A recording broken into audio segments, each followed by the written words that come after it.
Hey friends, if you wish to fix Windows Update error 0x800706b5, then please watch this video. I will guide you through the resolutions.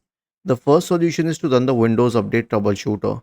Right click on the Start button, select Settings from the menu, go to the System tab on the list on the left hand side.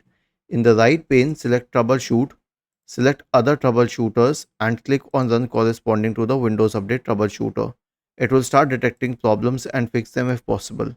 The next solution is to reset Windows Update components. Okay, so we have a script for you.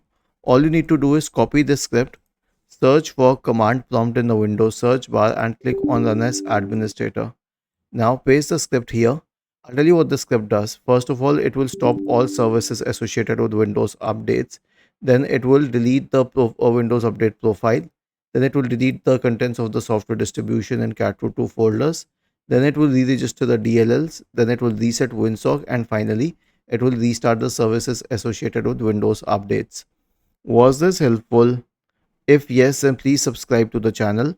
If not, then let us know in the comment section of the video on how we could help you further. Thank you for watching this video and have a nice day.